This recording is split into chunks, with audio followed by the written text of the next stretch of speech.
So last week was kind of a sea of red, lot of negative returns and not so great news.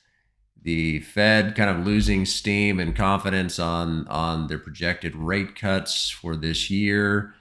A bit of an escalation in the Middle East.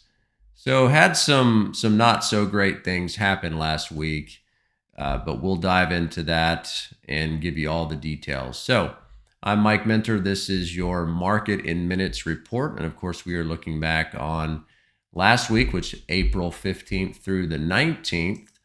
And as we said, unfortunately, it was a bit of a bloodbath in particular markets, specifically tech. And we'll talk more about that on the slides to come. But it was pretty brutal.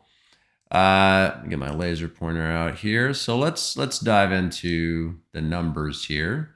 As I said, it was pretty brutal across the board. The Dow did manage to stay in positive territory primarily because it's not super tech heavy. You could argue that it's a little bit more value oriented, and so it actually managed to stay pretty much flat. S&P down 3%. Russell 2000, the small caps were down almost 3%. NASDAQ down almost 6% in a week. So this was really a tech-driven downturn. Not to say no other stocks were down, but it primarily was driven by the tech sector, which has been the case over the last few weeks. So as we've said, tech has risen to the top pretty quickly, but it is not indestructible. I mean, it can hit rough patches, and it has. And we'll talk more about the reasons behind that. And then foreign developed stocks were down about 2% as well.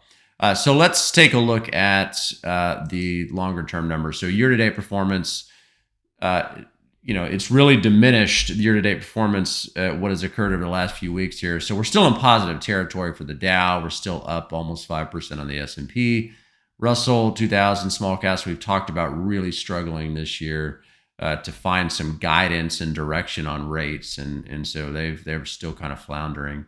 NASDAQ up just 2% now over the last few weeks. Has really dropped off, and so you're seeing as a result this 2% return on the year. Foreign developed stocks up about 1%. So let's take a look at some of the rates. There was no serious movement here last week. These were relatively similar to what we saw the prior week. So 30-year Treasury at 4.7, 10-year at 4.6, the 2-year Treasury at 4.97, and the 30-year mortgage at 7.55. We did see a bit of a tick up there on the 30-year mortgage rate.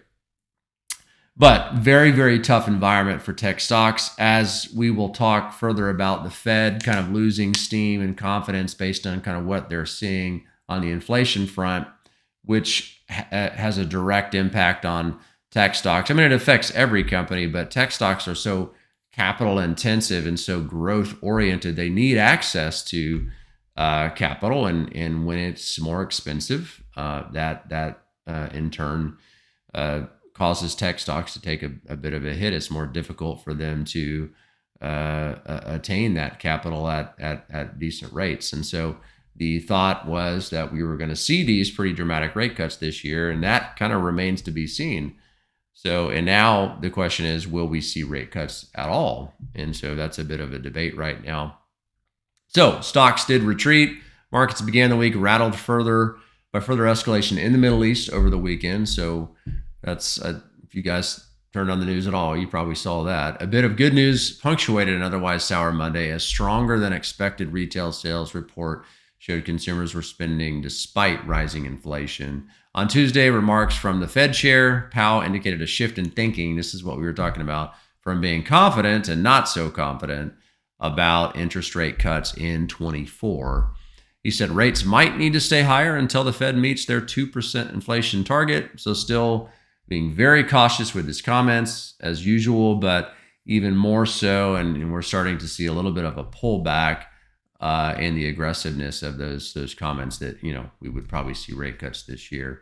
On Friday, the market saw further declines, but investors were somewhat reassured by the perception that Thursday's retaliatory actions in the Middle East were restricted in scope. So, as you know, Israel did respond, but it was a little bit subdued.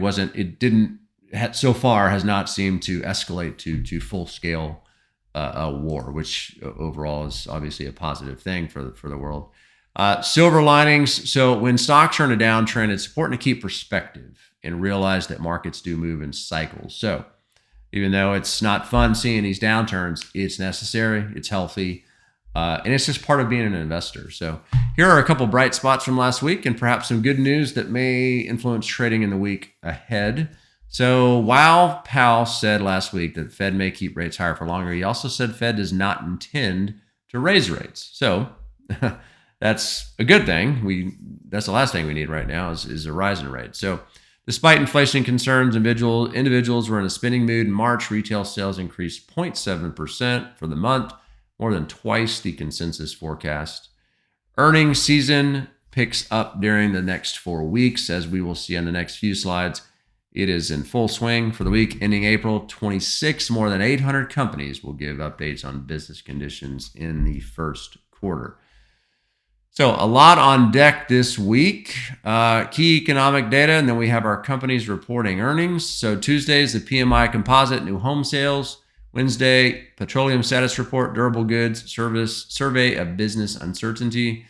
Thursday, GDP, international trading goods, jobless claims, and pending home sales. Friday, personal income and outlays, and consumer sentiment. So a lot going on there. Ton of earnings coming out, as you'll see. So Monday, we have Verizon. Tuesday, Tesla, Visa, Pepsi. I won't go through all these. But Wednesday, we have Meta, IBM, Boeing. Thursday, we have Microsoft, Alphabet. A lot of tech reporting this week and some telecommunications. Friday, we do have some oil and gas with ExxonMobil and Chevron Corporation. So big week for earnings. We'll be watching all that. Hopefully we get some good data out of that. Positive, I should say. But as always, we'll be looking at that and reporting back to you next week. Here is all our contact information, guys. We'd love to hear from you on it, any of your financial planning or investing needs or any of these topics we discussed today. Also, hit that subscribe button down below. Here is our YouTube channel. We'd love to have you as a regular subscriber and get all our videos as they come out. Thanks so much, guys. We will see you next week. Have a good one.